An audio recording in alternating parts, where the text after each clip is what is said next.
नमस्कार, मी स्वाती. फूडी स्वातीमध्ये आपल्या सर्वांचं स्वागत आहे. सध्या दिवाळी फराळ रेसिपी आपण बघत आहोत. दिवाळी जवळच आलेली आहे, तर त्यासाठी मी इथे शेवची रेसिपी आपल्यासाठी घेऊन आलेली आहे. चला तर मग वेळ न घालवता आपण रेसिपीकडे वळूया. तर यासाठी आपल्याला काय करायचं आहे, बेसन पीठ घ्यायचं आहे. बेसन पीठ आपण घरचं वापरू शकतात, मार्केटमधलं वापरू शकतात. फक्त काळजी हे घ्यायची, आपल्याला बेसन पीठ चाळूनच वापरायचं आहे. चाळून नाही घेतलं तर त्याच्या गाठी होऊ शकतात आणि शेव घालण्यासाठी आपल्याला प्रॉब्लेम होऊ शकतो. आता बेसन पीठ चाळून घेतल्यानंतर मी इथे चवीनुसार मीठ घालून घेतलं, मिरेपूड घालून घेतली आणि अगदी चिमूटभर पापड खार असतो, अगदी साध्या आपल्या किराणा शॉपवर आपल्याला सहजरित्या अवेलेबल होईल, तर तो घातलेला आहे. अगदी चिमूटभर नसेल तर आपण सोडा देखील वापरू शकतात, काही हरकत नाही आहे. आणि मी इथे अगदी थंड तेलाचंच मोहन घातलेलं आहे.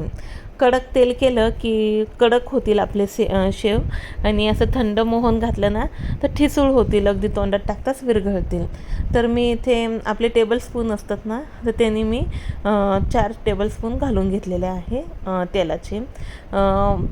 यापूर्वी मी शेवची रेसिपी आपल्याला शेअर केलेली आहे, पण जर आपल्याकडे घाई असेल तर आपण इन्स्टंट हे असे शेव तयार करू शकतात. याच्यामध्ये मेजरमेंट आपण कमी किंवा जास्त करू शकतात. आता बेसन पिठामध्ये तेलाचं मोहन घातल्यानंतर थोडं थोडं करत आपल्याला पाणी मिक्स करायचं आहे, आणि असं टेक्स्चर झालं पाहिजे इथपर्यंत आपल्याला बेसन पीठ मळून घ्यायचं आहे. पाण्याची मी इथे मेजरमेंट या करताना सांगितलं, कारण की काय होतं, जाड बेसन पीठ असलं ना तर पाणी जास्त लागतं, आणि जर बारीक असलं ना तर कमी. म्हणून आपले बेसन पीठ जसं आहे त्या सिच्युएशनमध्ये फक्त हे टेक्स्चर आलं पाहिजे, अशापर्यंत आपल्याला छान मळून घ्यायचं आहे. फक्त काळजी ही घ्यायची आहे की छान फेटायचं आहे, जवळपास आपल्याला 12 ते 15 मिनटे. फेटल्यानंतर अशा प्रकारे साच्यामध्ये आपण शेव घालून तयार करू शकतात. आपण आपल्या आवडीनुसार जाड बारीक या पद्धतीचे शेव तयार करू शकतात, किंवा चेंजेस करू शकतात. म्हणजे आपण इथे जिरे आणि ओव्याची पूड घालू शकतात, तिखट घालू शकतात. मी इथे अगदी काहीच घातलेलं नाही आहे, हळद देखील घातलेली नाही आहे, कारण की आपल्या ओरिजिनल बेसन पिठाचाच कलर येल्लो असा आपल्या शेवला येऊन जातो. पण आपल्याला जे चेंजेस करायचे आहेत ना ते आपण करू शकतात. तर फक्त काळजी ही घ्यायची आहे, पूर्ण शेव जे आहे ते आपल्याला मीडियम अगदी लो फ्लेमवरच तळायचे, आणि बुडबुडे कमी झाल्यानंतर आपण त्याची फ्लेम मीडियम करू शकतात. अशा प्रकारे मी इथे सर्व शेव तयार करून घेतलेले आहे. आता जे खाली पीठ राहिलं होतं ना त्याच्या मी अशा पापड्या तयार करून घेतल्या, जेणे की आपलं बेसन पीठ वाया जाणार नाही.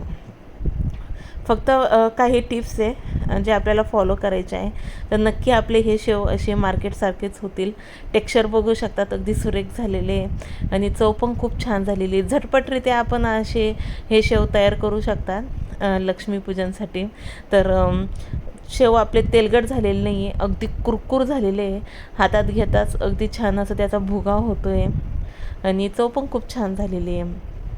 तर आवडीनुसार चेंजेस करू शकतात, लवंग घालू शकतात, मिरे घालू शकतात. मी इथे आपल्याला मोडून दाखवते. अगदी हात ठेवताच आपण बघू शकतात शेवाचा अगदी भुगा झालेला आहे, आणि अगदी ठिसूळ झालेले आहेत. टेक्स्चर पण खूप सुरेख आलेलं आहे, आणि तेलकट बिलकुल झालेले नाही आहे, बघू शकतात. तर आपल्याला माझी ही जर रेसिपी आवडली असेल तर प्लीज माझ्या चॅनलला सबस्क्राईब करा, लाईक करा, कमेंट करा, शेअर करा, आणि बेल आयकॉनवर क्लिक करा. थँक्यू.